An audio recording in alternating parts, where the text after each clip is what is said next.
Good evening. Happy Monday, everybody. Thank you for tuning on into another exciting episode of Dbacks Dispatch as we are about maybe close to halfway through spring training, or at least a third of the way through, as we are very quickly approaching opening day and actually getting some real baseball.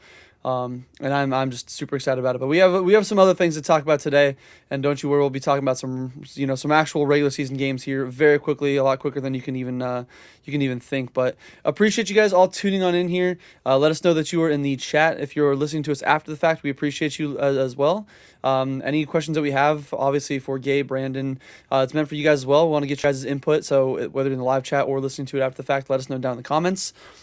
Make sure you guys like, comment, subscribe. It really does help out the channel, push it into a bigger audience, so we'd appreciate that. Follow us on all socials, Instagram, Twitter, TikTok, especially Twitter throughout the season. Like I keep saying, it Gabe and Josh, they just cook nonstop.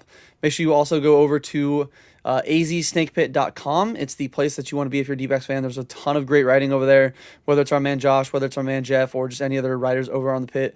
Literally, 3, 4, 5 articles every single day. Even a fan, like there's fan sections too. So if you are an aspiring writer yourself and you want to throw out some D-backs related stuff, that is the place to be. Again, it is azsnakepit.com. And then finally, if you're in the description or if you're on Twitter, whatever it is, make sure you guys join our Discord. Send it to your friends if you have somebody that you feel like they would enjoy the Discord as well. It's absolutely free. You don't got to pay a single cent. We'd love to have you guys join in there, especially as we get to the season, because once regular games are going on, I'm telling you, the Discord is just popping off. It's like the entire game. That's the place you're going to want to be if you want to talk about D-backs and all that fun stuff. So again, the Discord, absolutely free. Tune on in here. No, say super. It's my Shenron Dragon Ball hat, so I had to wear it. I wore my Vegeta one last week. Figured I got to wear my Shenron one today. Plus, just super cool logo. But yeah, so we actually obviously I know right now spring training is going on, but I feel like I can speak for most fans. Maybe you don't agree, which is fair, as none of us really give a shit about spring training, at least currently in the last couple of days. Watching spring training when you have such an amazing event like the World Baseball Classic going on, it's just kind of a second thought. Like, yeah, I'll still tune into games here, watch some of the guys' progression, like Jordan Lawler still cooking in spring, things like that. Zach Gallen had a great game today. But the World Baseball Classic is got the attention of everybody. I mean, even when Pat McAfee and ESPN are actually talking about the World Baseball Classic, it's got to be pretty crazy because they never want to talk about baseball. They just want to talk about what LeBron's doing and whatever other fucking NFL news is going on. So when baseball is being talked about, especially the World Baseball Classic, it is absolutely insane. I mean, there's been some crazy games. There's been some blowouts, obviously. I know Japan and USA have been a part of a couple blowouts. Same with Mexico, I think, just beating the absolute shit out of, I think it was Italy yesterday. They run ruled. It was Italy, right? No. Oh, it was Brazil. Oh, that's right, Brazil. Yeah, so Brazil's definitely been treated like a little brother in this series, or in this tournament so far. But either way, some great games. I mean, for me personally, one of the ones that I've enjoyed the most was the what was it, that Netherlands? Obviously watching for Drew Jones, but that crazy walk off down 2 outs. They had an MLB The Show ass single down the line, hit off the base, and then Ozzy Albies the very next pitch walked it off. So tough for Nicaragua, but I mean, that's the thing I love about the WBC, because some of the emotion you see from these players, like representing their countries, like Junior Camaro's home run in the game against, I think it was it Venezuela? God, so many of the games They haven't played yet. They haven't played yet. Who was it against then? It was down in Miami. Maybe. Who? Colombia maybe? No, because they aren't in the same pool. Was it the Netherlands? Maybe. Oh, I think it might have been the Netherlands, yeah. So either way, just get to see a lot of great moments, and like people really have energy that we're not used to seeing this early. Usually this is kind of the same energy, on a home run or whatnot that you see like in the playoffs. But man, people really love representing their countries.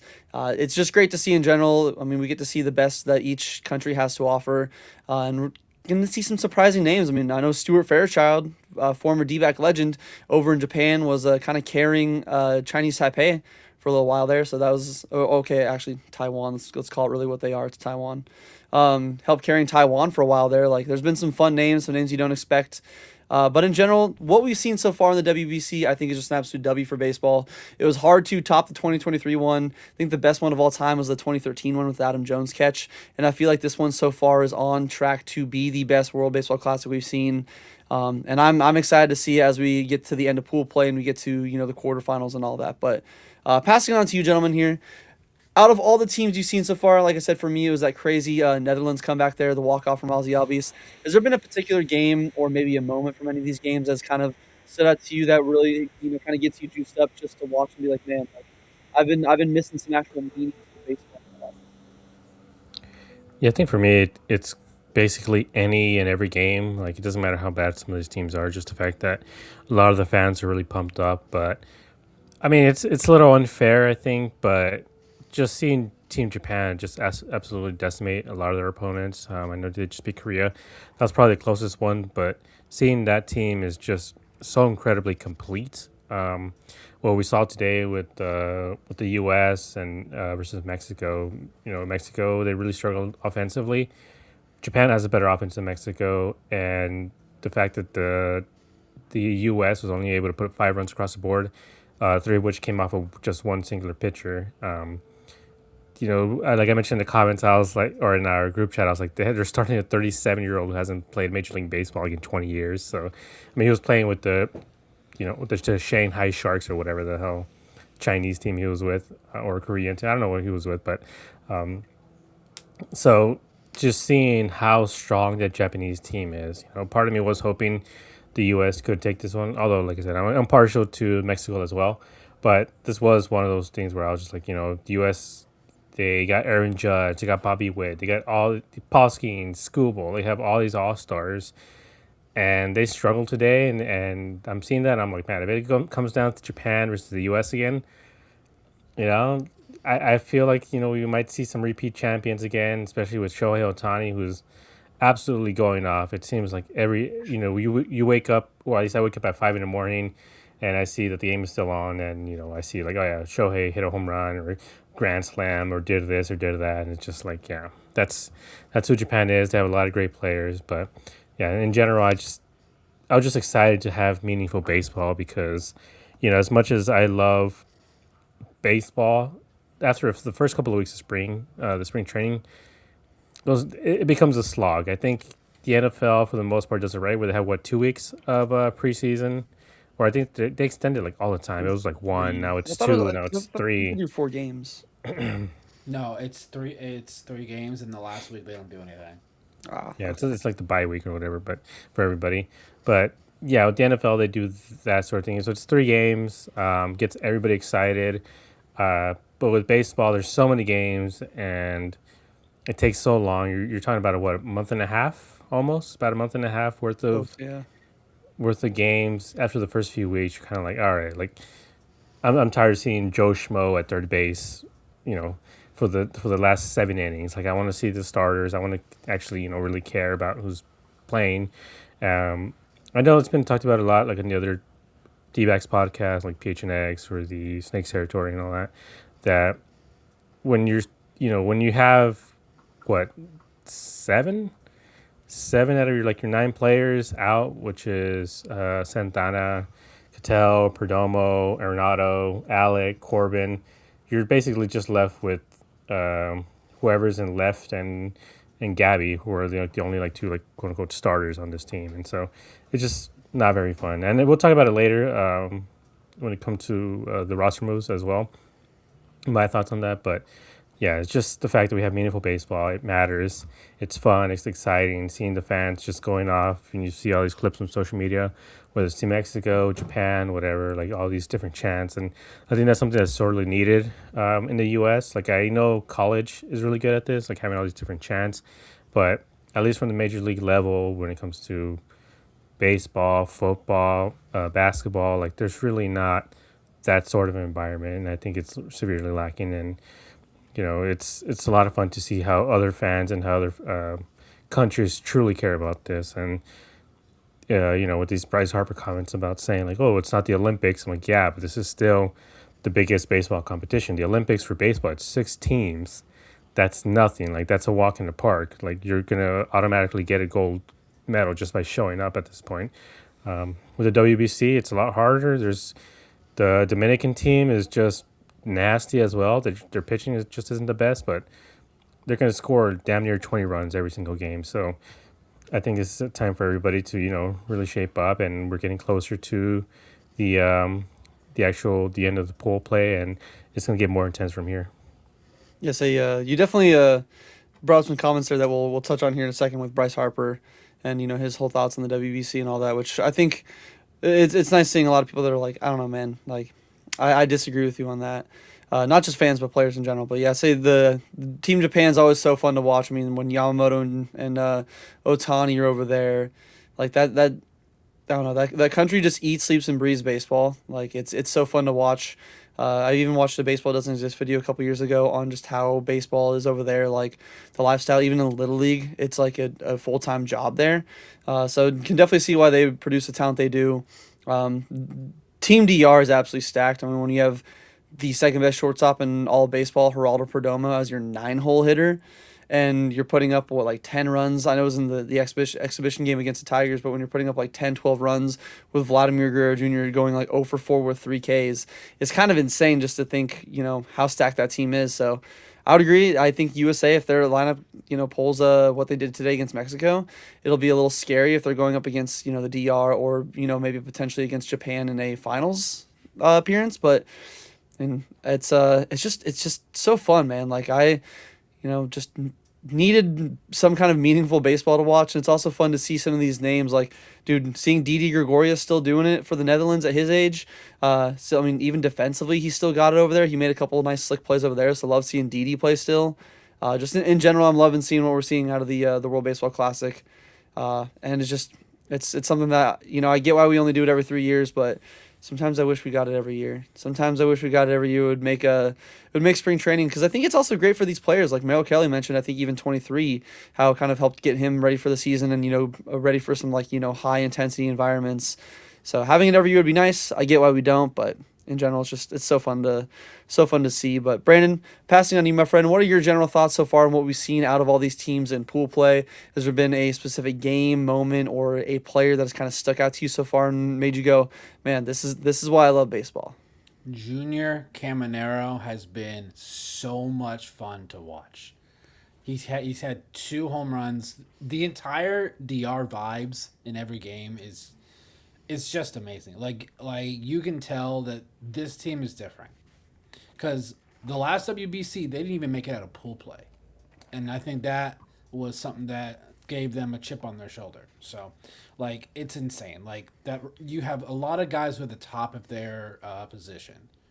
Like you said, Domo's probably. I'm not saying he's number 2. He's a top 5 shortstop.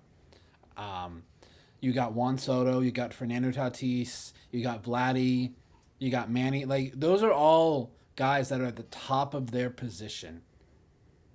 The only thing that they struggle with is pitching. Like, that's the one thing that might hold them back, is their pitching isn't top tier. But with that offense, it may not need to be. Because they also had a walk-off win the other day with a run rule, and it still counts. It's still, the game ends on a single swing. Juan Soto, it's a 2-run homer in the bottom of the 7th for them to go up 12-1. So after 15 innings, what am I thinking? After 5 innings, it's a 15-run rule. 7 innings, it's a 10-run rule. So I think we've had it twice, because I think Japan did it in their first few games. Yeah. The thing with Japan is their pool is not very good. No. So I think everyone's like, oh my God, Japan looks unstoppable. Let's wait till they play some actual competition. I think they're good. I don't know if they're that good. Yeah, I mean, even the Team USA pool isn't the greatest. I mean, like, Brazil looked pretty horrible. I'm not gonna lie. Like, they weren't like. I mean, they're still better than your average high school team, but doesn't seem by much. And then even Great Britain. They had a 17-year-old have Judge ground into a double play. I would never shut the fuck up. A high school senior. That moment right there. Like, he's gonna be able to just tell his friends at school, yeah, I forced Aaron Judge, probably the best right-handed power hitter of our era, into a double play, and I'm 17.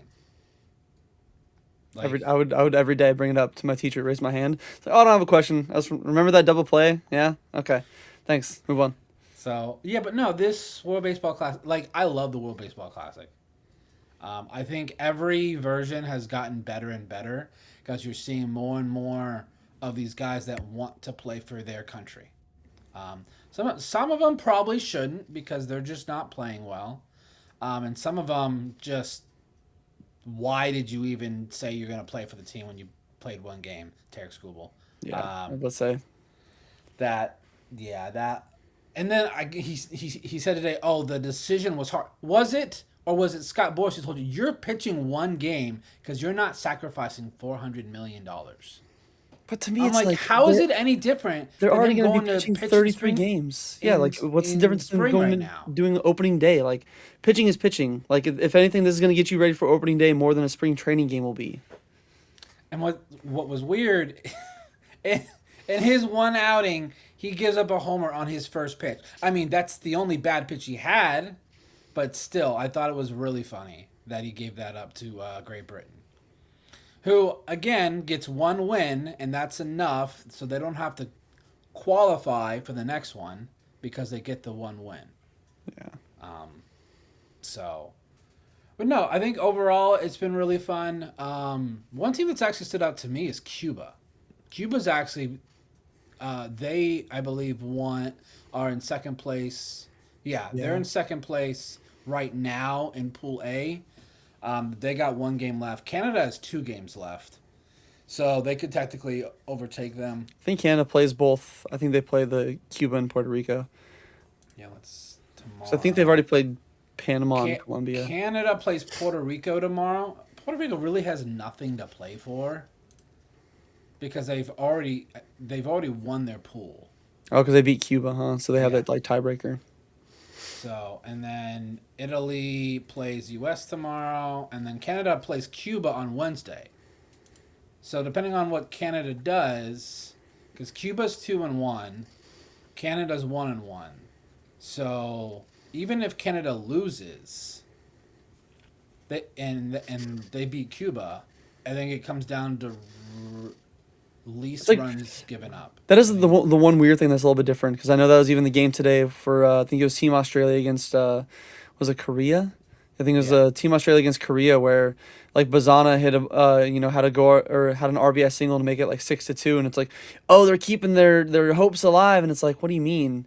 Well, I guess it was because even if they lost by less than like 4 runs or 3 runs or whatever it was, then like they would move on because of the amount of runs given up or surrendered, whatever it is. So there are some strange rules that to me it's like a little bit weird. That like the only weird thing about the WBC, like I like the run rule, but some of those like, oh yeah, I mean, I guess it goes down to tiebreaker because I think they would have had close to the same record. But I mean, even if Korea beats them, like not really. Like I don't know. Some of the tiebreakers are a little bit strange to me personally. Yeah.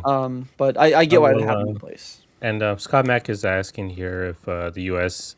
If they qualify or not, and if the Italy game tomorrow, is it just an exhibition game basically? No, because Italy also has 2 wins. Like there's a world where all 3 of Mexico, the U.S., and Italy can all actually tie, like be like 3-1. So it'll come down to run differential for all of them. Team USA, they play against Italy tomorrow. If Italy wins that one, the U.S. goes to 3-1. Italy goes to 3-0. Then Mexico versus Italy on Wednesday. So Mexico is 2-1.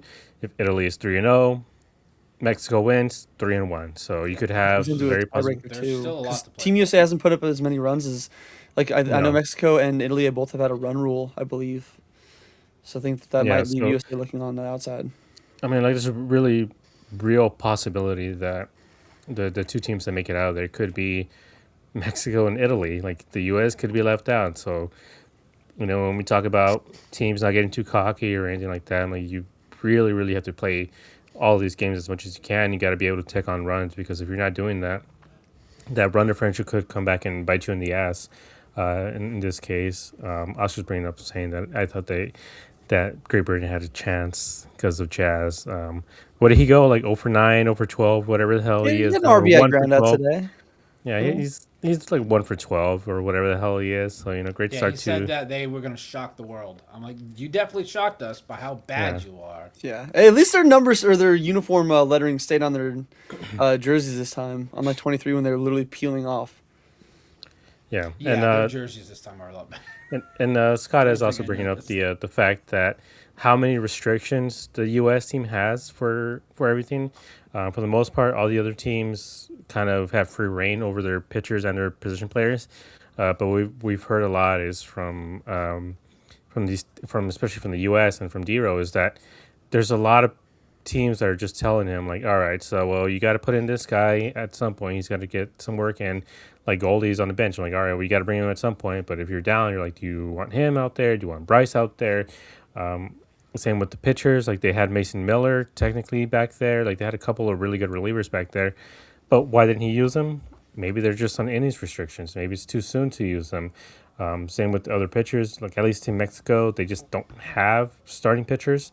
They only have two of them, so that's because they had to be a bullpen game. So it's a lot for Dero to juggle in this case. So I did see a lot of people, be criticizing him about his movements for the bullpen and stuff. But unfortunately, in his case, he has very little control about who's able to put in at what point, just because the teams are basically in charge of this. And it goes back to a lot of the conversations we have about the insurance. Like that whole insurance thing is really took a lot out of this tournament that could have been, a lot greater. Lindor Like, is not playing for Puerto Rico. I believe Baez he had isn't playing.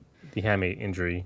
Yeah, he did. Oh, was it Baez that was kept Yeah. out from insurance reasons then? And Yes. Altuve for Venezuela? Baez wasn't laying off the weed. It was Carlos Correa who couldn't play. And Which is understandable because with any of the players with injury histories, I mean, he's the one that literally had a whole contract fall through because of his yeah, foot oh, issue. that's right, yeah. So there's quite a few players that couldn't just get insured. At least the D-backs let Santana play because what's the contract, $2 million or whatever, It's like 1 year. So 1 year, $2 million. He's 45 years old. Like, even if they don't insure, like it's like kind of whatever to the D-backs. What he they'll did play today though.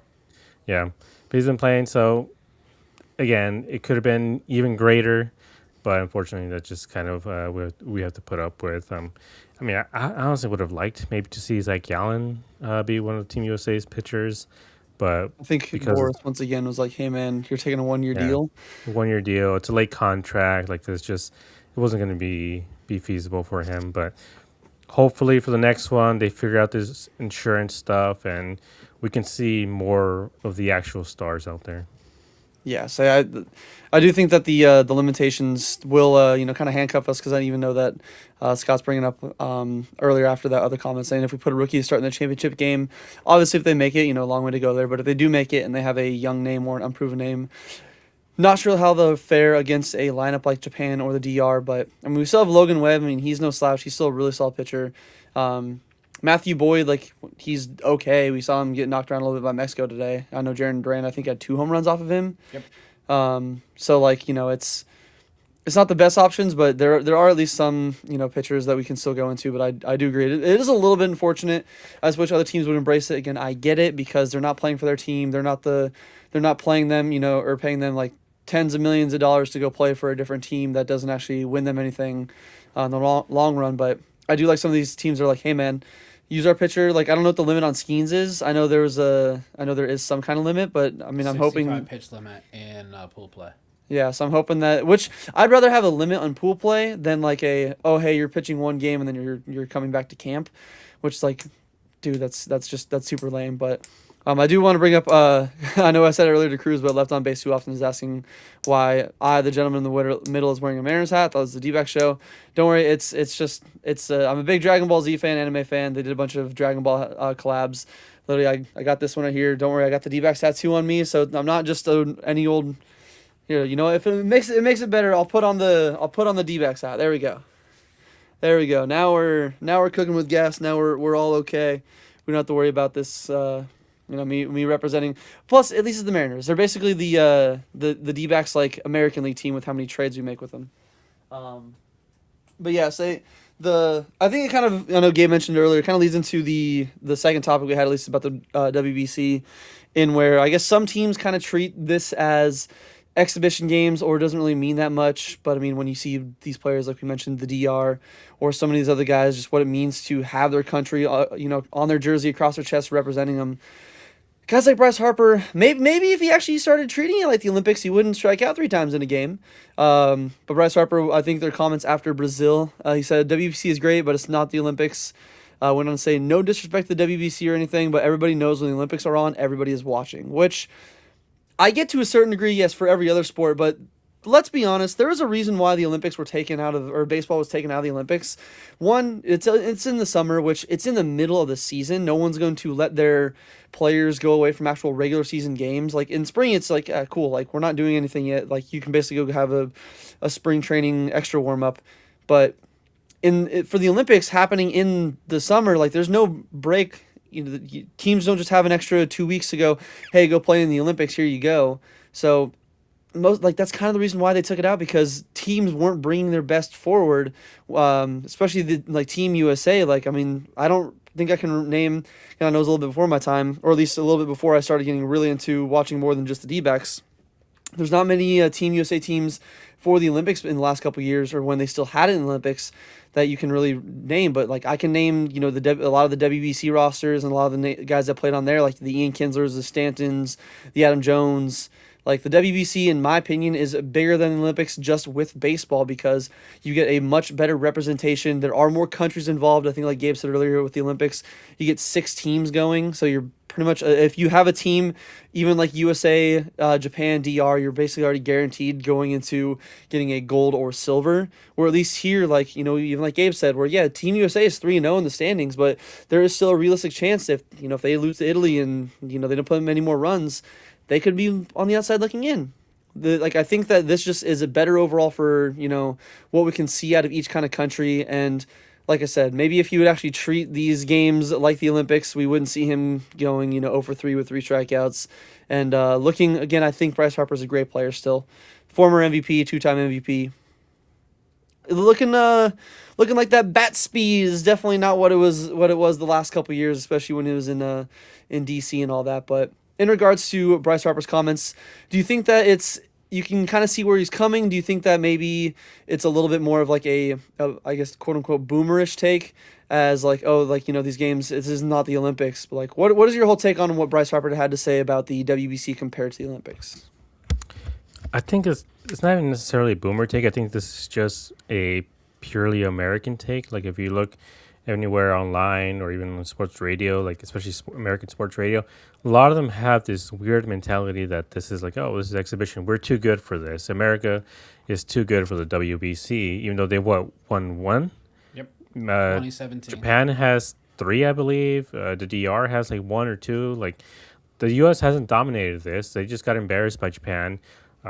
They had the U.S.'s greatest player from the last 10 years against Japan's greatest player, and Japan won.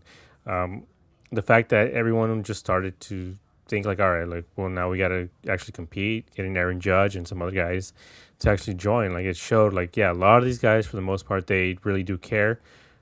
There's a lot of talk about the U.S. being auraless because Jesus Christ, did you see their outfield celebration? Yeah, they're just like doing a little salute, and I'm like, come on, my guys. Like, I don't know. Like, I mean, this is maybe just the Aaron Judge effect, because the Yankees have absolutely no aura about them. Like, when you have Garrett Cole being like, like whatever the BS speech he gave, and meanwhile you have Shohei giving this like inspiring speech and everything like that. So that speech was sick. I'm not gonna lie. Yeah, that was one of those things where like I'm gonna run through a brick wall for Shohei Ohtani after that speech, and for Aaron Judge's speech, whatever the hell he said, I'm gonna run through a cardboard wall or a drywall right now, because God, that was horrible. But it's just strange for me, like where it's like, why compete then for Bryce Harper? I'm like, why not just give another first baseman? There's plenty of first basemen around this league that could have taken up that spot. I mean, could just left it to Goldie. Goldie had a pretty good spring going on with the Yankees. So at that point, like, why not just have Goldie be the first baseman, have him maybe another backup? There's a lot better guys that could be out here. As of right now, Bryce Harper is batting .214 with a .527 OPS. He's been absolutely dog-ass this whole tournament, and he's talking this whole thing about like, oh, well, it's not the Olympics. I'm like, well, you couldn't get it done anyway, so what are you complaining about? So I don't know. For me, it's a weird time to make the comments. I think maybe afterwards, maybe Yeah. he could have said that. But it's just a really weird time to make the comments. I didn't think they were necessary, and he's entitled to his opinion. But it's same thing with kind of the school situation where I'm like, why do it then? Like, Why take a I'm roster not. spot away from Why somebody take that a would actually roster? like Yeah, take pride in it? yeah. That's always gonna be my point. I'm like, why not just like AZ was saying, give it to Pavin Smith. At this point, yeah, Oh screw God. it. Goldie, Pavin Smith. At least Pavin seems like he would actually care about about the I WBC. mean, it'd So basically be swapping, like, it'd be the same, Harper and runners in scoring position. I see no difference between Pavin and scoring position. They'd both strike out at this point. I But at mean, least one. Pavin would be honored to do it. I mean, he has a Pavin Smith stat line, 1 for 5 with 3 strikeouts. That's Pavin Smith. I mean, give it to Pavin. It would be nice for Pavin to get himself a medal or something. But yeah, I don't know. It was the wrong time to say what he did. Again, you could say maybe midway through the season, if he's struggling or he's doing well, somebody asked him about it. Maybe at that point, and maybe he's just trying to hype up the Olympics here. I know we just had the Winter Olympics. Maybe that's why. Maybe it's just fresh in his mind with the U.S. winning gold in hockey and having all like the both the men and the women's team winning gold for that, and how big of a deal that was, having Alyssa Liu win gold. Like, you had a lot of huge stars be made because of the Olympics. So maybe that's why. But you can't say that and then have a 527 OPS. It's all the raw milk drinking is making it's taking away from his actual baseball ability. But He got I that do, JFK, got the JFK brainworm, or yeah, at RFK, least the RFK brainworm. at least he's not. I'll say JFK and brain. I don't know if those go together anymore. But with what Bob was saying here, I wish USA had more fun. USA is so boring. Like Gabe said, kind of oralist. I mean, like they got a stacked roster. First off, I didn't realize Roman Anthony was as slow as he is. Good fucking god! Like, for how young he is and for the superstar, I thought he was like this five-tool superstar. Watching him running around third base, I'm like, did Pablo Sandoval get pinch ran here? What is happening? What am I watching here? But He did even redeem himself though. yeah, he did redeem himself. He did redeem himself. I like what Scott Mack also said here. I would have preferred Nick Kurtz or Nicholas Kurtz if you don't want to do the pause in between, because you can't say the first and last name too fast. But yeah, say Kurtz would I have been mean, a you much better. can. You can, but depending on how Don't fast know you if say it's a it, smart idea. it might be taken out of context. But yeah, say Kurtz would have been much more fun to watch. I know Bubba's saying that saw classic Alec Thomas roll over the ground at the end of the game. Fair, but Alec Thomas has been one of the best hitters in all of WBC currently, much like, again, just in the WBC, a much better hitter than even Bryce Harper has been. So, I mean, at least we're seeing some improvements from him, which, everybody's going to have a bad game here and there. So I want to see Alec bounce back next time against Italy, maybe go off once again. But yeah, I agree. It's definitely, I think, like Gabe said, not the best time to make the comments. Wait till afterwards.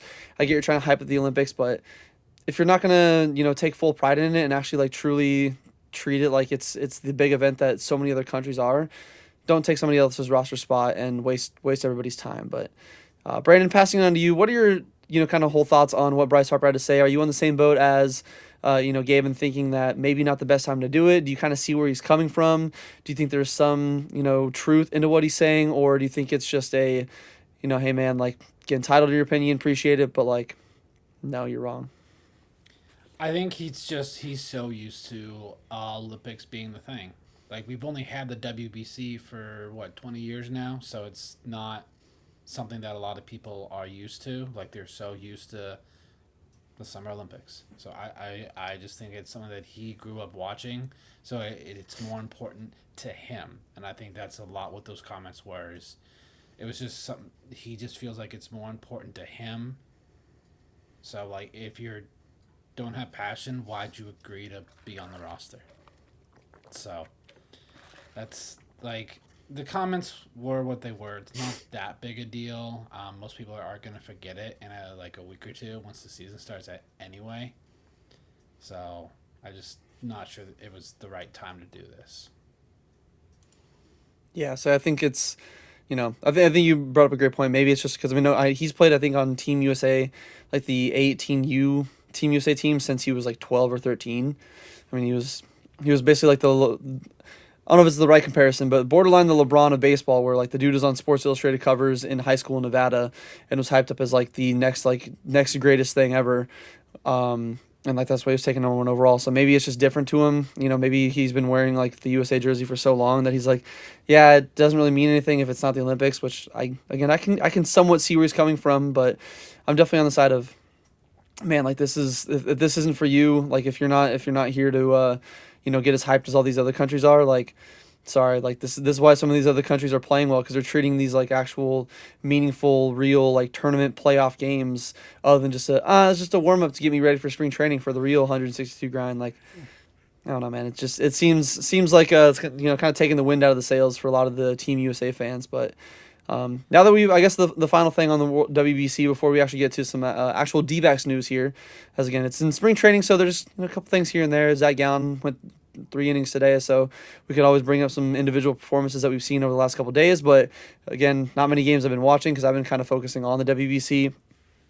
But now that we've seen a bunch of these teams in pool play, obviously we know some of the teams that have been eliminated, like Israel, Netherlands, Nicaragua, they're all gone. You have Australia, Taiwan, and Czechia or the Czech Republic, they're gone. In Pool B, Great Britain, Brazil so far have been eliminated, with obviously could be Italy, Mexico, or USA. One of them being eliminated, and then with Puerto Rico, Cuba, and Canada still battling out to see the first two or the two of that pool are going on into. Is there any teams out of here that you think are the easy favorites? I know, like we talked a little bit about DR, Japan. Is there maybe some predictions you have for the semifinals for each one? Because I don't know which pool goes to play who. I don't know if you guys know off the top of your head, like, is it Pool A plays Pool B, C plays D? Is it B plays D? Like, do you know exactly what pool goes to face? I can check the bracket. A plays B, C plays D. A plays B, C plays D. Okay. Let me go back. So A plays B, C plays D. Okay. So I guess comparing the two brackets, so it'd be, USA USA, Italy, or Mexico going on against Canada, Cuba, or Puerto Rico. And then in the other pools would be Japan and Korea going up against Venezuela and Dominican Republic. Is there any teams out of there, like, do you think it's going to be, I honestly think it's going to be the DR and Japan. I mean, Venezuela's still got a really good squad. They got Gino over there, so I think that's going to be a good matchup. I think that's the easy pick. Obviously, I'm going to say Team USA going up against probably Puerto Rico and a little Nolan Arenado action. Maybe he can get the bat going there. Is there anything that you're kind of predicting, or at least maybe even a matchup that you want to see in the semifinals and even potentially the finals of the WBC? I guess the main thing it's going to come down to, I think the U.S. probably should be the favorite, just because they do actually have, I guess, what this might be the pool of death compared to everybody else. There's a lot of the other teams that are really not that good, at least in Pool B. Great Britain, they won one game at least. Brazil was actually just really bad. They were really bad. Great Britain, for the most part, it seemed like they kind of just ran out of pitching at some point during the game. They had a lot of guys or a lot of teams on the ropes a little bit up until you got to the 5th or 6th inning. Then the relief pitchers came in and then they just gave up a whole bunch of runs. So, this isn't going to be a cakewalk for any of these three teams. The main thing I think it's going to come down to is who's pitching in these games. Who's pitching for the DR, I think, for the most part, because of how many runs they're able to score, they're going to keep moving on. Japan, same thing. They just score so many runs. With the U.S., I am a little worried for them. Like, who's going to be pitching for the next rounds? Who's going to be pitching if they get to the semifinals? Who's going to be pitching if they get to the finals? Are they just going to rely on Paul Skeens? Like, I doubt it. So I don't know who's going to be pitching for the U.S., like who they got lined up. Who's pitching tomorrow? Is it Logan Webb? We don't have probables for U.S. I think it's probably Logan Webb, because, he's going on 4 days now? Because he pitched, I think, on Saturday. No, I guess it'll only be... Webb's also on a restriction, too. I think he only going to pitch one more game. Yeah, he pitched Friday, wasn't? Yeah. Yeah, I doubt he would pitch tomorrow, so as of right now, there's no probables. They have Brad Keller, Walker already pitched, Whitlock pitched today. I guess Nolan McLean for the Mets is probably that's probably who it is. Either him or Clay Holmes, I think. Yeah. Who, pretty decent pitchers, but again, if you just like randomly face another team's great pitchers, like Benji Gill said during one of the press conferences, like yeah, they may be the best overall team, but you just got to be better than them for one day. And I think for the most part, the U.S. is one of those teams that's going to be. I'm honestly a little worried for them. A part of me can't see them getting past the semifinals. I don't think they're going to get to the semifinals. I think it's probably is going to be a DR versus Japan situation. But again, Well, they're on the same side, DR and Japan, so they have to play each other. Well, 'Cause they're if they obviously, because I oh, think Group it's, C with the and way D. the pool, yeah, So they'll probably play each other in the semifinal. So then I think U.S. would then have to go up against Puerto Rico or whoever is that. yeah, oh, okay, yeah, So yeah, okay, I'm seeing it now. So yeah, I mean USA versus maybe Puerto Rico or something. it'll be a fun game to watch. Fun game, like Just because you know, Edwin Diaz is for PR, right? yep. So yeah, I think PR has a pretty solid bullpen, if I'm not mistaken. I And think he that's made sure not to jump up and down. Hey, I don't blame him, pitched man. 2 games. He's gotten 2 saves. He's been very chill and relaxed about when the game's over. Yeah. So but yeah, yeah. In terms of predictions, a part of me just can't see the U.S. winning. So I feel like it probably is going to be Japan or the DR who's going to take this one. And if the U.S. loses again, I part of me thinks that's a good thing. It might inspire them to actually let even more stars play, and maybe they'll stop having this laissez-faire attitude of like, we're too good for this. yeah. So like, I guess that's one. It's like or if they win, cool, but they might just still not care if they lose, and it's like, yeah, it sucks, but hey, like Gabe said, maybe they'll actually, letting pitchers next time be like, you know what, you can go a little, you can go out there a little bit, but. I do want to bring up our man Suge Knight, which welcome him by the way, saying Kershaw going to walk off the sunset winning game for USA. I mean, when you're giving up any kind of contact to fucking Pat McAfee, I don't think I like his chances throwing actual pitches to any real hitter. I think even Brazil would put probably a 10 spot on Clayton Kershaw if he was pitching anything more than an inning. But who knows? If he's on Team USA, I'm still gonna root for them. But I don't know, man. That's another reason where I think he's kind of just taking a roster spot from any other pitcher that I feel like would deserve to have a roster spot. But I think that's that's definitely them just being like, hey, here you go, buddy. Final year, like go have fun. But Brandon, passing it on to you. Are you kind of on the same thought? Because I feel like me and Gabe were on the same thought process. As it's going to be really hard to take down whoever comes out of the pool C and D, with whether it's Japan and the DR, maybe Venezuela. Who knows? Maybe Korea shocks the world. Maybe like they do something. I don't know. I think Gabe said it earlier. Japan's just one of the most complete teams out there. That I think they're going to be a tough team to take down as the reigning champs. But I don't know. Is there any predictions you have for the semifinals and championship? Is there any maybe predictions that you might have, whether they're kind of along the same lines, or maybe some wild cards? Maybe you're going to go up against the against the norm here and pick a team that you don't really think a lot of people have a true belief in. So the thing with I think it's what Pool D, which is the one with DR, yeah, and Venezuela. They have the same record, and they play I think on Wednesday, and they both have something to play for because they want to win their pool because then they play Korea in their first matchup. So that's going to be interesting to watch. Ronald Acuna Jr. has been just amazing to watch. So that's something for Braves fans to get excited about. Luis Arias is a power hitter. Apparently, he had 2 homers in a game, which that's just weird because that's not what he is. He is Loved a who he slap. did against too. So yeah, I think the champion's gonna be a repeat champion. So it's gonna be either because we've only had 3 champions in the WBC. Japan's won 3 times, DR's won once, and we've won once. So it went Japan, DR, us, and Japan again. So I think it's gonna be one of those 3. It could be Venezuela. I don't know. I don't think they're pitching because Yeah, I don't they're think having Erod go on Wednesday against Oof. the DR. So, Scott Mac's favorite person right there, Elrod.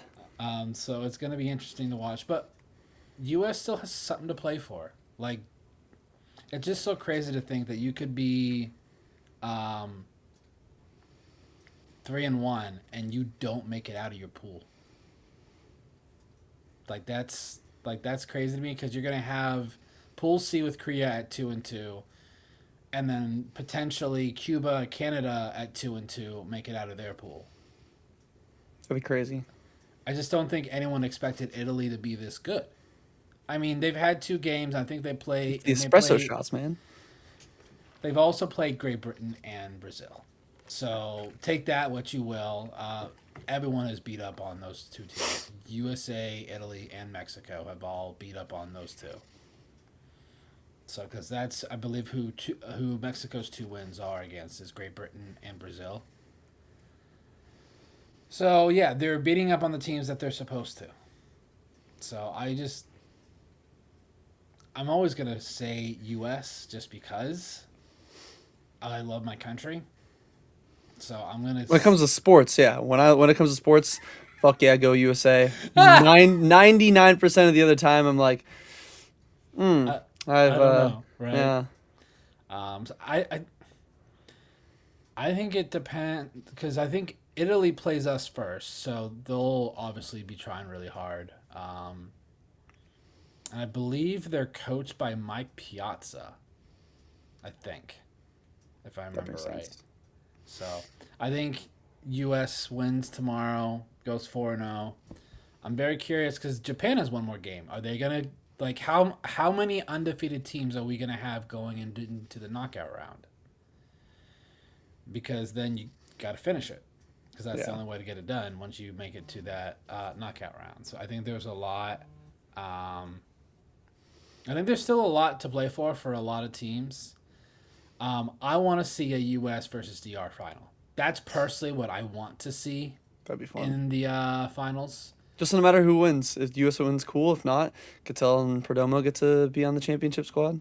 Same with Carlos Santana. He's also on the DR team. So, Perdomo's had a rough going. He's doing what he does. He's walking a bunch. Yeah. Yeah, it's what he does. Like, he's in the 9-hole hitter.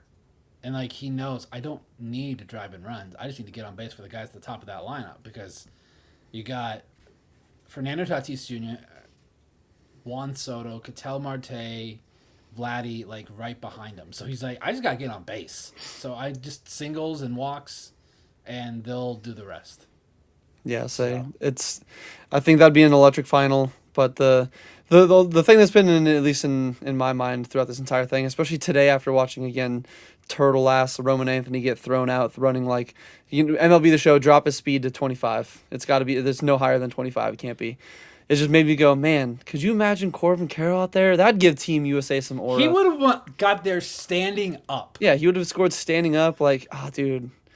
Just makes me very sad that we don't get to see him play. But we'll have a little update on him, obviously, because I think we're going to see him a little bit sooner. Obviously not in WBC, but I think a little bit sooner than we expected after those the hamate injury and all that. But man, I'm just excited. World Baseball Classic is just such a fun thing, and once we get into the semi or the quarterfinals and semifinals, it's going to be, each pitch is going to matter. It's literally going to be a playoff game because I think those games literally become winner go home the rest of the way. Like, I don't think there's, a loser's bracket after that point. I think it's just all right, like, cool, here you go. You lost, you're done. You win, you move on. Like, you got to keep winning. And I don't know. Either way, I think we're just going to get some great baseball the rest of the WBC.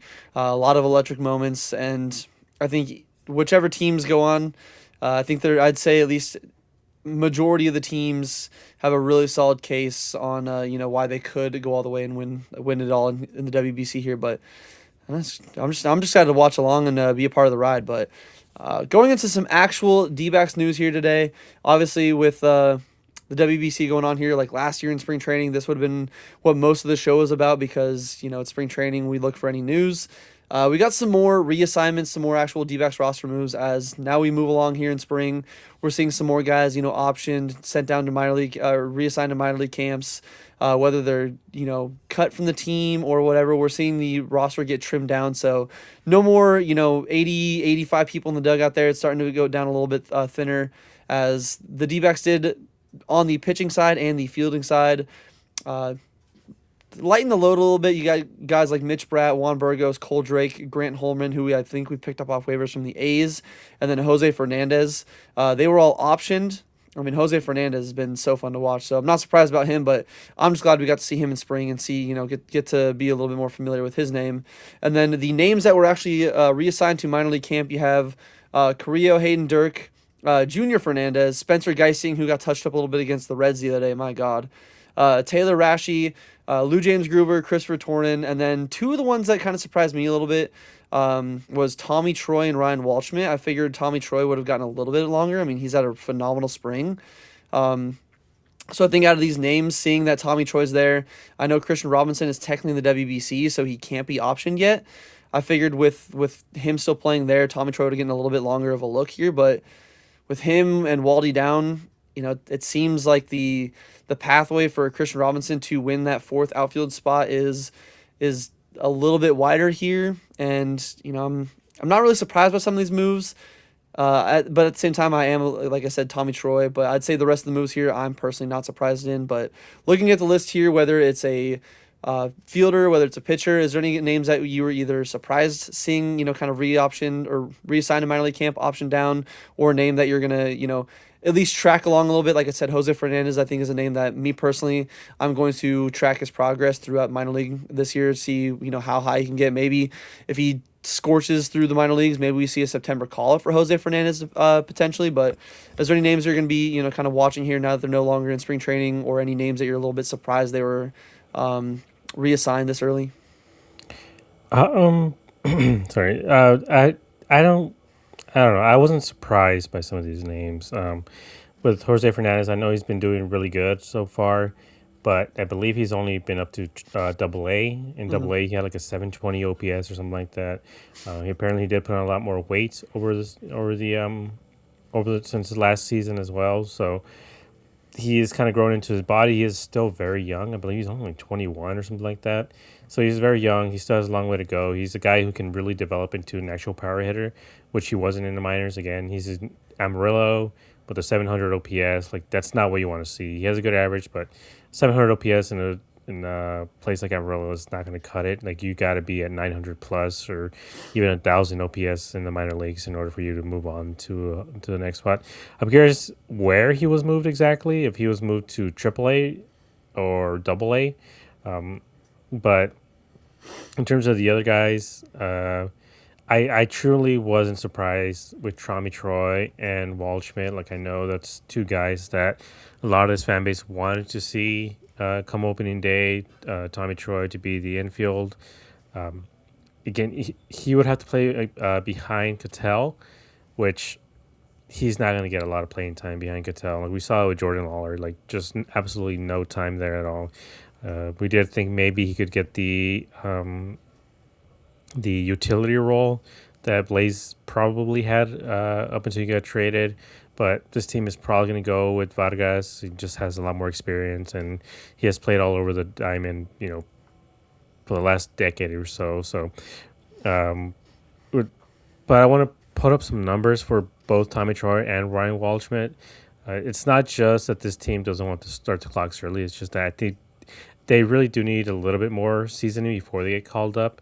So at least with Tommy Troy, overall, so if you look at the overall numbers, they look amazing. 429 average, 429 on base, 571 slugging. So that's 1,000 OPS. And so you see that, you're like, oh yeah, this guy's a star, superstar.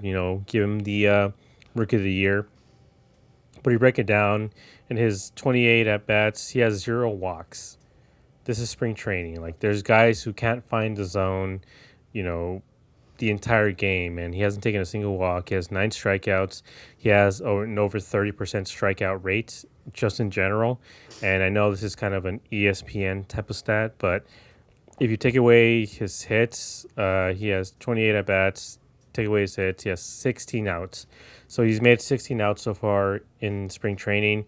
9 of 16 outs are strikeouts. That's not good. Like, you want to get the ball up in the air. If you're a guy who's just getting unlucky, like someone like Gabby, he's hitting some line drives, but just kind of getting unlucky. He's, again, you get the ball in the air, you're just getting fly outs and line outs, and, they're just getting you out, then that's one thing. But if 9 out of the 16 outs that you're making are strikeouts, that's a problem. And the fact that you're not walking, again, is a problem. If you look at someone like Jordan Lawler, he's in a similar situation, but he's walked, I believe, 6 times so far, and he has, I think, 8 strikeouts or so. So, yeah, like, I know it's a small sample size, but when you're at over 30-plus strikeout rate during spring, and, again, over 50%, almost 60, 70% of the outs you're making are strikeouts, I think that's probably something the team was looking towards. And, again, he's facing a lot of minor leaguers. He's not facing great pitchers so far. So the fact that he's doing that, kind of a bit of a red flag so far. And if we move on to Ryan Waldschmidt, same thing, 28 at-bats. He has 2 walks. But look at his numbers, 321, 367, 536 for 903 OPS. He also has 9 strikeouts. And if we just look at it like this, out of 28 at-bats, 9 strikeouts, still 30% plus strikeout rate. If we take away his hits, he would have 19 outs. Again, 9 out of 19 outs, you're about 50% of your outs are on the strikeout as well. So that's probably what the team was looking at, the fact that both of these guys are just making too many strikeouts as outs, not moving along guys, not really getting any sac flies or anything like that, not moving runners up. So that's probably what they looked at. They probably just need a little bit more seasoning in the minor leagues. Tommy Troy, I think, is the one who will probably get called up sooner than later. But the fact that he is 25, like I said, he's about the same age, if not older, than Corbin, Alec, Perdomo. Like, he's about the same age, if not slightly older than some of these guys. So this team has to decide what they're going to do with Tommy Troy sooner than later. And I think one of the issues also as well is that they would have to make room on the 40-man roster for either one of these guys. And as of right now, who are you willing to part with? And with the way spring training is going, you can't fully make those moves just yet. There's always a chance, since they weren't option necessarily, they're reassigned. You're not, quote unquote, burning an option. So at some point, if you get closer to the cuts and you realize, like, all right, well, Vargas is just not going to get it done, or this guy's not going to get it done, you can bring one of them up before the season starts. Or especially knock on any kind of wood if there's any injuries. And we've seen it even in final games of spring training. Look at, what was it, the final exhibition game in one of the, was it 20, I know it was in the mid-2010s when A.J. Pollock, I think, broke his arm sliding into home. Pollock, and then it was 2018 when Steven Souza Jr. Blew out his knee. Yeah, that was, I think, the last exhibition game. I think literally like the last day, like 3 days before opening day. So yeah, so injuries happen. Yeah, injuries happen. I mean, they could happen in regular season games, spring training games. So I think you bring up a great point there. Not just or not only on them not burning an option, but even as our man Scott Max saying good analysis, Gabe, that even in the group chat I was like, damn, like, obviously if you're just looking at the slash line, you're like, man, like, they're hitting really well, but you put it best, they're striking out at a clip close to, or if not higher than even what Ivan Melendez was in his first year or two down in the minor leagues.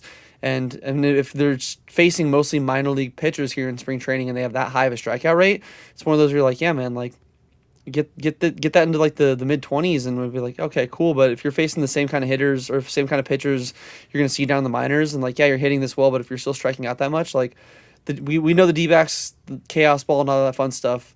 I feel like it's a thing that they want to see more. I mean, just you want to see in baseball in general. Good athletes, and when you're putting the ball in play and you have speed like both Troy and Waldschmidt have, it makes the defense, maybe sometimes second guess and can make some bad throws, can lead to some good opportunities. But when you're not putting the ball in play and you're striking out, like, that doesn't leave that opportunity there. You can strand runners more often. You don't get the opportunity to move guys over. So I do fully agree. I think that's just them being like, you know what, still figure it out. And then in regards to Tommy Troy being the same age, I think that's still just so shocking to us because so many of the guys the D-backs draft and develop are high school names. I mean, Alec, Corbin, Jordan Lawler, all these guys were drafted out of high school. Like they needed extra time 2 seasons where they're still even Drew Jones, like they're still so young that like yeah, a couple years in our system we're like, man, we've had this guy for so long. It's like they're still in their early 20s here, like they haven't even fully developed. Where a guy like Tommy Troy playing as much college ball as he did, I would agree with Gabe that we got to make a decision with him here soon, but I think that he'd be one of the first names on that call-up list, whether it's mid-season for injury or performance-based call-ups or even just roster expansions. I think that we'll definitely see Tommy Troy in 2026 no matter what. Yeah, and I just kind of want to let people know as well that there's a difference between being reassigned and being option. The option guys, they're getting sent home. They're going to Reno, Amarillo. What's the single A? So The the Hops? difference is option is they're on the 40-man. Yes, Reassigned but is the non-roster guys. but they're also getting sent back. It's gonna sound funny, but they're getting sent back to where they came from. So they're going back to their actual camp. The reassigned to minor league camp, they're still with the team. They can still They're do like still backfield BPs. Yeah, and all that they're fun doing stuff. the backfield. They're still working with the team. So I think that should show you that both Ryan Walshman and Tommy Troy probably are on that short list of guys who this team might decide to bring up anyways. Again, they're working with the team themselves. If you go to any of the training camps or anything like that, or like the trainings that they do for spring, you might see them like in some sort of backlog games facing off against whether it's Merrill Kelly or something like that. So don't be shocked to see Tommy Troy versus Merrill Kelly on some games, or Zach Gallen, some bullpen games and stuff like that. So they are still with the team. The team is helping them develop a lot more than some of these other guys are right now. Yes, I would definitely have not seen the last of them. Whether you're there in person for spring, but we definitely have not seen the last of them, especially even a guy like Vukovic. In 2026, I think they'll maybe not Walshman, but I think Troy, Vukovic, some of the other guys on that list there, especially Taylor Rashi, depending on how the bullpen goes. We'll definitely see more in 2026 in the regular season as the year goes on, but we just won't get any more actual in-game time here in spring, but not always a bad thing. Sometimes it's still nice to be like, you know what, we get to see more opportunities from some of these other guys. And other guys get more playing time. And, maybe like we saw with Zach Gallen today, went 3 innings. Maybe we're going to see some of these starters go more than just 2 ABs. We're going to get 3-4 ABs, get some more actual playing time in, which is just always great. If there's ever time to go to spring training game, it's near the end of spring training when you could see starters more often. But Brandon, on to you, my friend. Seeing the list of names here, were there any personal surprises to you? Were there any names that were, maybe a little bit disappointing? Again, I get fans being disappointed. Waldschmidt was optioned down or reassigned.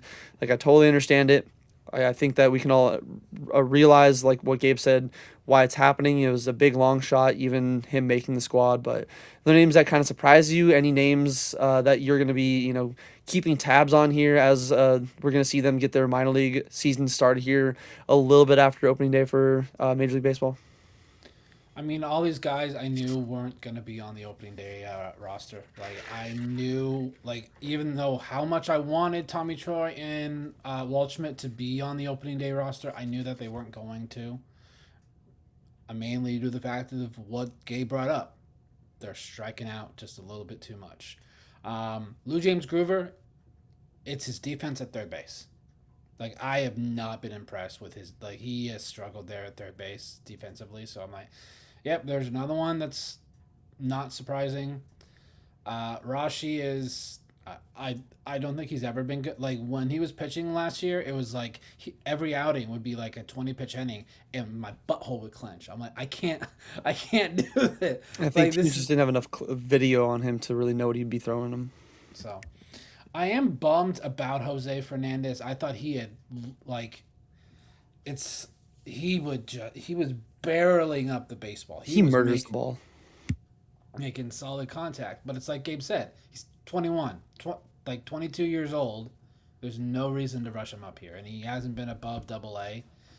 So I think he starts in Double-A. I think Waldy starts in Double-A. I think Tommy Troy starts in Triple-A. I think that's where those are the main 3 that I'm going to be paying attention to: Jose Fernandez, Tommy Troy, and Ryan Waldschmidt. I think, like Gabe said, I think Tommy Troy is one of the first ones who's going to be called up if there's anything, any sort of improvement we need to make, or maybe, God forbid, injuries happen. Like I think, Whatever piece of wood you have, yeah, knock on it. yeah, don't worry, I'm knocking on it. So, I think those are the three that I'm most going to be paying attention to there in the minor leagues. I think Tommy Troy could have really like not just be second base. He could have been shortstop, third base. He could have been center field. Um, Jordan Lawler's looked really good. He's looked really good. He has 3 homers already. He's getting on base. He's playing really good defensively in center field. So I think our opening day outfield, Corbin in right, Jordan Lawler in center, Alec Thomas in left. That's my personal opinion, because of the reports we're hearing about Corbin Carroll. Maybe playing in a Cactus League game this week, which blows my mind. He is a machine. The fact that he broke his hamate about what, 2 weeks ago, maybe 2.5, and he's already ready to go back. Like that's just insane. I mean, they said it's a pain tolerance thing. Like you can't break it again. So it's just more of, can you handle the pain? So sounds like he really wants to come back. It sucks we didn't get to see him in the WBC, because I think he would have been he would have balled out. He definitely would have. So yeah. I'm curious to see what more moves are going to be made from here on out. We got, I think, 2.5 weeks till opening day. I believe it's 2 weeks from Thursday, I believe, is when we open up against the Dodgers there. So we're coming down to the wire. Yes, opening day opening day will be here before we know it, and I know we're obviously like Corbin Carroll. I think very surprising too that he's going to be back as soon as he is. This I guess it's kind of a surprise topic, or at least something I wanted to bring up in here, is we're getting a little bit of a different opening day here this week. I know Brandon and I will know this very well. Gabe, I don't know how much you play, if you're planning on playing it, or anybody else listening to it, as the yearly rendition of baseball video game Slop is coming out. That's me being a little bit mean, but we're getting MLB The Show once again. Which it's honestly really sick that, again, Aaron Judge going off in the World Baseball Classic. I mean, another home run tonight. Gonna be on the cover there, but unfortunately, I will not be playing on launch night this year for the first time in close to a decade. I get to work late night, unless I can hit up one of my coworkers and be like, "Hey, buddy, maybe swap a shift with me here and there, so I can be home for launch night, all that fun stuff." But are you guys going, Brandon, I think I know the question for you, obviously. Gabe, are you planning on playing it at all, like whether on launch night in general? And then same question to all you guys out there. Anybody going to be hunting down some, Ketel Marte, Corbin Carroll? I think those are the only 2 live series Diamondbacks that are diamonds. You guys are going to be hunting them down. Maybe are we going to get any D-backs team collection that's not fucking Steve Finley, Luis Gonzalez for once? That's going to be Probably not. I mean, I don't know. It'd be cool if we got a... Dude, give me an Orlando Hudson. Give me like a Gold Glove All-Star like Orlando Hudson, and like I'd be, oh man, I'd lose my shit. But are you going to be partaking in an MLB The Show 26 this year? And who knows? Again, if you guys do play MLB The Show, if you're listening to this, another reason, join the Discord, because something even I've been thinking about doing is even just do maybe some like tournaments against people, the Dispatch fam. Where we hop in Discord, get on a call, play a little like 1v1 of some MLB The Show, use like D-backs against D-backs, whatever we want to do. But are you going to be partaking in any MLB The Show 26 action this year, my friends? No, because I don't have a current gen, I guess, console right now. I only have the Xbox One and the PS4 and the Nintendo Switch, which I know the game is available on the Switch. Not good. It's not good. I don't highly feel recommend confident playing it on the It's Switch. fun for like maybe Road to the Show, but for yeah, actual like I'll online play game, like if I'll play it, it'll be like for myself, like no online playing or anything like that. But yeah, in general, I just don't really play video games as much as I used to. I used to love playing them. I don't know. There's like a weird mental block that I have playing video games. So nowadays, I can just watch TV when I have free time instead of playing video games. So unfortunately, no. I'm kind of just, I feel like I'm old. Part of me feels old. Like the same thing when I play Call of Duty now. It's just like, how are these kids so fast? Like I don't understand it. Yeah. Like I don't know. Like I had like a 2 KD ratio in Call of Duty, and if I try to play now, that thing is like I maybe get one kill 20 times. So I feel like I'm just I'm unk and chopped now. So it doesn't really it's really hard for me to get back into games in that sort of way. So I feel like I would be really behind on MLB The Show if I try to play again. Yeah, so I was even telling my wife, I'm like, oh yeah, cool, it's coming out. She's like, oh, another game that you'll play like once a month. And I'm like, okay, well, I know. Like, obviously having with my crazy work schedule, and then obviously having our son, my video game time has been basically cut in half. But even today, after he went down for bed before the show, while I was watching some WBC, I might have turned on MLB The Show. Played a little Diamond Dynasty action here and there with my all-time D-back squad. So I will definitely be partaking. I'm definitely going to be, dude. I'm such a packaholic. Like I rip every single pack I can. I just it's that gambling aspect of like, oh, show me a diamond, show me what I'm pulling here. But I'm just excited. I hope I don't know. I want some other team to get some, or some other company to get some rights, because again, MLB The Show is a fun game, but bro, bring me. It's nothing will ever touch the greatness that was MVP Baseball '05. I feel like every baseball game has been chasing that like greatness, and just we need another competitor here to make San Diego Studios actually try to make a good quality game here. But And I don't think it's on STS. I think it's on Sony. I don't think Sony gives them the budget that we all hope that they would. I think that's what the issue is. hey man, MVP Baseball, I promise you didn't have the probably not even near the same budget, even if you. It had more because it was EA. I guess, but even EA, now that we see what they do with Madden, where they're just like, who cares? They're gonna give us money anyway. That was in the good old times before microtransactions ruined sport, or ruined gaming. But I digress. But Brandon, you gonna be up? I know. Oh, I know you're gonna be partaking in some MLB The Show. What's gonna be your first your plan here for MLB The Show once it releases? See how much it's gonna cost for a Ketel Marte diamond. I might just straight buy it outright. It just depends on how. Do it night one. If you're gonna do it night one, because once the game officially, if you get an early release, if you wait until 3 days in, when it goes for regular release, the market will jump. I made that mistake. Gabe's like, get this shit off my ears. I don't care. I made that mistake last year, so I'm probably gonna. I hope it's not too much. That's my only concern. Like, if we're talking like 50, 60K, I'm probably not gonna do it. Oh, he last year on launch night, I think he was like 90. So have fun. Yeah. So we'll see. I'll make the decision that night. Yeah, so it'll be fun. But like I said, join the Discord again, because I'm thinking we're planning, or at least I had the idea of getting some actual like games in with everybody in the dispatch.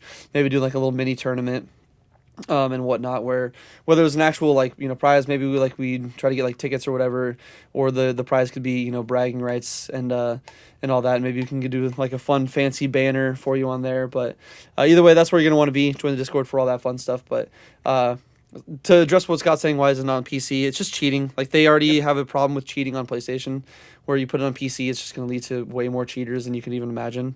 So that's the main reason why I would love it on PC. Plus, you can get some insane mods, but I just don't think that. Imagine the freaking PCI, like how precise you could be with your PCI with the mouse. And not even that. I would mod. Fuck Chase Field. Bring me back Bank One Ballpark. I'd mod it to where the old intro music is the old roof opening, where every time you're loading into a game, the roof is opening and you have the roof opening intro music. Man, I would love it on PC, but we're just never gonna get it. But sorry, that was just a quick little thing I at least want to bring up, because I know I was reminded about that today too. But I guess our actual final real topic here, I know Brandon brought it up a little bit. Corbin Carroll returning to Cactus League games. I know when his hamate bone injury was announced, there was a lot of speculation that he might not even be ready for opening day. That maybe if he was, maybe it'll be one of those where he just gets a bunch of backfield games in, and then they just go, hey, you know what? Baseball's baseball. You'll adjust anyway. Got 162 games. Go out there, have fun. But it sounds like we're going to get at least a week or so of Corbin getting some actual in-game spring training time, which is just absolutely insane.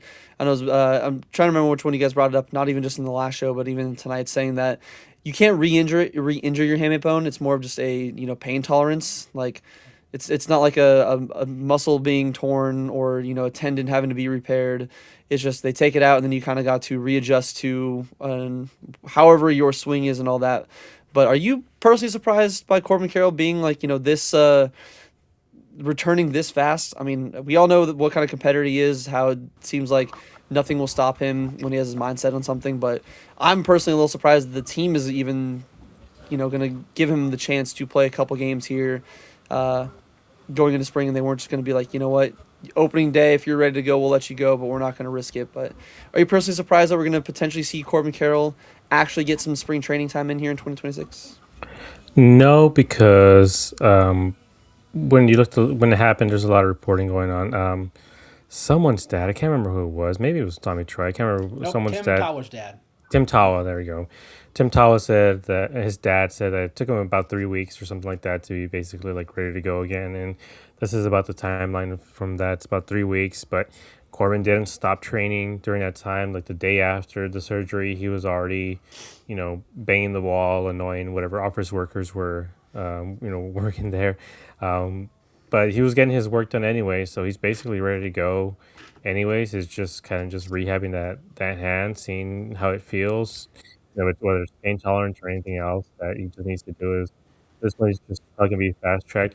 I wouldn't be surprised if he misses opening series if they would rather have him here doing some backlog work and then rejoining the team during the actual homestand here on Monday, not this Monday, but obviously the Monday of uh, the opening day. So, do I see him starting against LA? Maybe it's a little bit of a long shot. Um, but actually starting here, I do see that happening. But yeah, I'm not surprised, especially with someone like him. He seems to bounce back pretty quickly from injuries. So um, he has that dog in him. Like some guys are kind of just freaks of nature at times. Like you hear about guys like Michael Jordan or any of these guys where they have pretty significant injuries, and then a few weeks later they're like, all right, I'm good to go again. Like some people's bodies just recover amazingly. I just hope it's not a ringworm situation like Tatis, where he magically healed from a shoulder thing like in 2 weeks or whatever the hell that was. So, um, but Corbin seems to always have that sort of thing about him, just being able to recover quickly. But and Scott is asking about his grip strength, if we have any, are we worried about that or a power decline? And again, it's probably just going to be in the first few weeks of the season that he might have a power issue, which he kind of has always had a power issue to start off the season. Starts to get hot, just like a lot of these guys as soon as summer hits. So not exactly worried about it. The main thing for him is just being able to see the ball well. Something we talked about last year is him focusing on walks. If I could see him walk a little bit more, getting the average up a little bit higher, I would be willing to trade some of that power for more contact and more walks. Yeah, I mean, he's still such a guy with like sneaky pop for his size. So even if we do see a decrease, I think we're still going to see, maybe not the launch angle and like the home runs, but I think we're still going to see, like Gabe said, if we get more contact, just him on base in general, and get him to some bring some chaos on the bases, I'm okay with it. But I think if we see him in spring training, I don't see why they would keep him out of the opening day game in LA. Like I could see it because of the them being precautious and all that. But I think that if he's playing in actual spring training games, they're like, all right, if your hand's good to go, like why would like we need you, man? You're our all star. You're our MVP caliber. You're the at best, if not second best player on this entire team.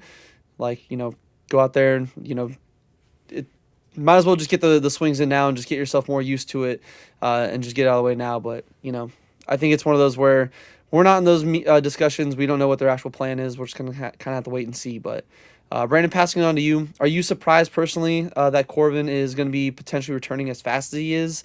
And do you think we'll actually get to see him come opening day, or do you think they're going to maybe push him off for the first series?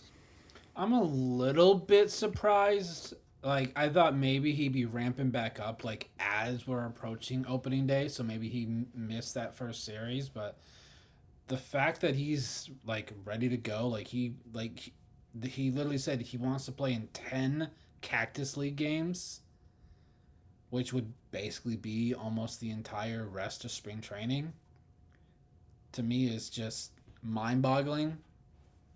Like the fact that he's ready to go after breaking that hamate bone. So I think he's there opening day. I truly do. It's kind of like you said, Brett. Like if he's playing in Cactus League games, why would they sit him out for that first series? Why just have him rest? Just have him get into that rhythm. The only other way I see him not playing is if he really struggles when he's playing in Cactus League games. Like you could tell, like his swing is off. Like you can just tell something's wrong, and he's still adjusting to the pain. That's the only way I don't see him being ready for opening day. Is maybe he plays in like one or two Cactus League games, and then like he takes like 2 or 3 days off for the pain. Or the team might even do that. They're like, yeah, you want to play in 10 Cactus League games, but we don't want you to. So it could be one of those things where like, okay, you can play 1 or 2 games here, then you're going to take 2 or 3 days off. That's the only way I see him not being ready for opening day. Yeah, and like you said, if he wants to play in 10, I just counted. There's a total of 12. Or there's a total of 14 spring training games remaining. I know one of them will be the spring breakout, so I guess technically 15 because one of them's it's on the schedule. Looks like a split squad, but it'd be the spring breakout on the 21st against the Rockies. So 14 games in spring left. Obviously, the final 2 are against the Guardians at Chase Field, like they usually are. So he'd have to be, if he wants to play in the 10, he'd have to be starting in a game this Saturday, which would be, again, I think a surprise to all of us. It'd be a welcome surprise. Again, I'd rather have these players. We mentioned all the time with pitchers. Sometimes it can take a little bit to ramp up, get yourself, especially going from winters. Like you can take hacks in the cages, even backfield swings and BP and all that. But even pitchers on the backfield, they're usually not going to be going probably close to even 90-95%. Or at least in spring outings, you're probably going to see them closer to. I mean, we were seeing Zach Gallen in his first spring outing pumping like 95, 96 almost. So some guys will go out there and actually treat their spring starts probably a little bit more seriously and put in more effort than they would on the backfield. So if we can get some actual swings in against some of these teams, especially now that we're seeing more cuts, it's not like he's going to be going up against, quadruple A pitchers. We're going to see him probably going up against the actual starters or bullpen arms that we're going to see in the major league level. I'd welcome it, but at the same time, it's such a long season. Him playing in as many games as possible is the biggest key to this team winning. So I wouldn't be upset with them being a little bit more precautious, but again, I don't think you can keep him off the field unless he is like physically unable to walk. Like he will, I feel like he's just the kind of guy that will just play through anything and everything. But I think it's a welcome surprise, and you can't, like Gabe said, he's got that dog in him, bark. Like the dude's just a different type of beast, and that's the kind of guy that I'm just glad is an Arizona Diamondback, and we get to hopefully stay in the D-backs red and teal for the remainder of his career. But thankfully, we don't have to worry about that for another probably like 5 or 6 years at least. But I know it's been a longer show. Obviously, I know most of the show we spent here talking about the WBC, which, again, rightfully so. I feel like it's meaningful baseball. Spring training is a little bit boring. I mentioned a couple times Zach Gallen. Like there's been some notable names. Brandon brought it up. Jordan Lawler's still playing really good. He had a home run against the Reds yesterday. Zach Gallen went 3 innings of shutout ball. I think it was 3 hits or 3 innings, no hits, 3 strikeouts against the Mariners. So he's getting some more innings in here. I think we're going to see Merrill Kelly potentially get a spring start or 2 here eventually, because I know he's been doing some backfield things. Like he faced Corbin Carroll in a backfield AB or 2. So are there any other final thoughts? Obviously, whether it's something you want to circle back to for the WBC or any other D-backs spring thoughts that you wanted to get out before we end here tonight.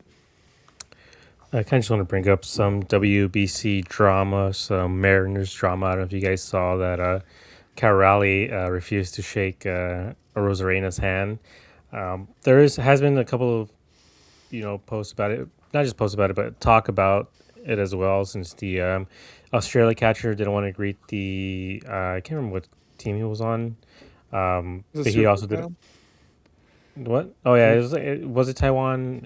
Yeah, it was something like that. But he didn't want to greet him. Didn't want to shake his hand, which a lot of people said like, oh well, obviously the batters have pine tar, the catcher can have pine tar on their hands, which, it's an explanation, but they can fist bump. Like, what's the problem with fist bumping? Like, yeah, like I know that, but the catcher himself said afterwards it wasn't the pine tar. He just straight up said it's a competitive thing. He wants to, be in the zone. Like, he doesn't want to shake hands, which some people are just like that. I personally don't really like something like that. Like, if you want to fist bump the guy, like, whatever. Like, at the end of the day, it's for fun. It's a kid's game.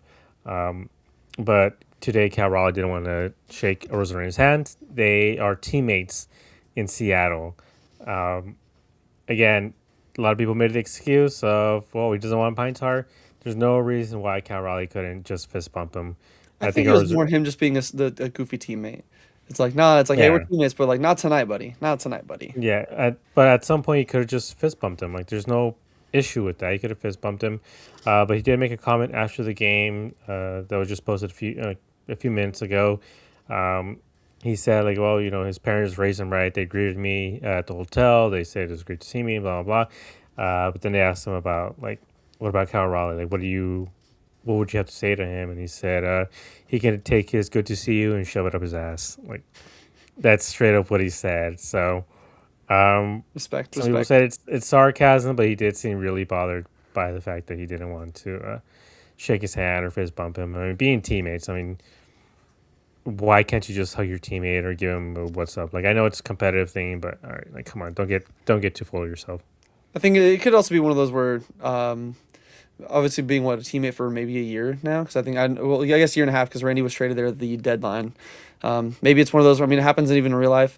Not everyone has the same sense of humor. Somebody could see something as being like, oh, a little bit goofy, but that somebody like maybe doesn't get that you're joking, or maybe actually takes it a little bit more personal. So maybe that's what it is. But yeah, I agree. Just do like, even if you're not like doing a fist bump, you can at least like nod your head and be like, hey, like like glad to compete against you, man. Like let's put on a show for these people. I So mean, it also happened last WBC. He extended his arm to fist bump a catcher. The catcher said no as well. So I mean, this is kind of a thing that's been going on recently in the WBCs. yeah, so just like Gabe said, you're playing a kids game. Just acknowledge each other and be like, hey, we're the top percentage of athletes in the world that can even play this sport at this kind of level. It's hey, tip of the cap to you. But Brandon, anything else you wanted to get off your or final thoughts you wanted to get out there? Whether it's like I said, the WBC, maybe any other D-backs thoughts, or obviously as a fellow MLB The Show enjoyer, any other thoughts in general that you wanted to get out here? No, I think we covered everything there. I think this whole thing with Randy Rosarena and Cal Raleigh is completely overblown. I don't think it's that big a deal. It just could be Cal Raleigh maybe just doesn't like him as a teammate. That'd be a fun twist. That'd be a fun twist. But I personally think it's just them. He's being goofy. I think Randy just, again, I think like Gabe said, you can fist bump him. Like I get both sides where it's like, yeah, you're competing, but at the same time, especially if it's your teammate, it'd be one of those where I'm like, hey, like there's more of a reason to fist bump the dude and be like, yo, hey, what's up, man? We were just in spring the other day. Now we're playing against each other. What a funny coinkadink. But I do think that it's fun to bring up, but I know there's gonna be some media pieces that are like, oh my God, is Cal Raleigh racist? Is there some drama brewing in the Mariners clubhouse now, man? Like I don't think it's that bad, but it is one of those things where I'm kind of on Gabe's side. It's just acknowledge each other, man. Like just don't need to lead to more drama because the media will run with it either way. But yeah, so it's a little bit of a longer episode than we normally go on here, obviously.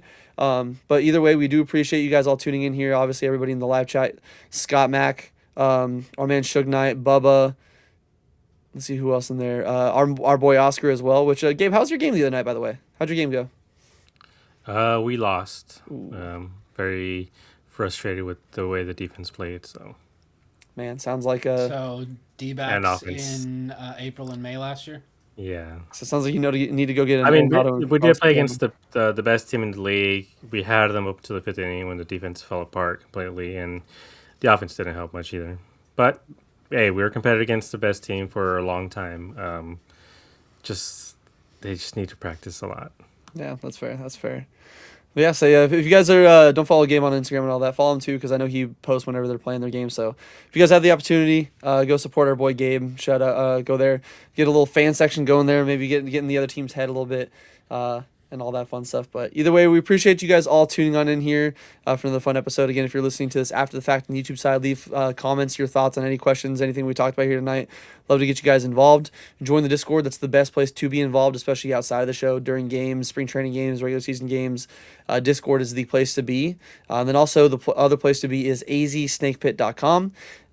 Again, great articles. Our man Josh puts out some banger articles. He had a great one after one of our last episodes talking about the price of spring training, which I thought was just a great piece in general. So again, check out his writing, all the other great writers over on the Pit, because I feel like there's got to be something for every D-backs fan out there. And if you like D-backs written content, that is the place to be. And it's all free. So you don't have to pay. It's not the Athletic where you have to pay to get access to articles. All the articles are free. It's free to make an account, join the discussions over there, and all that fun stuff. But in the meantime, you all have a fantastic rest of your Monday night, and we will see you guys on another episode soon of some spring training Dbacks Dispatch. Take it easy, my friends.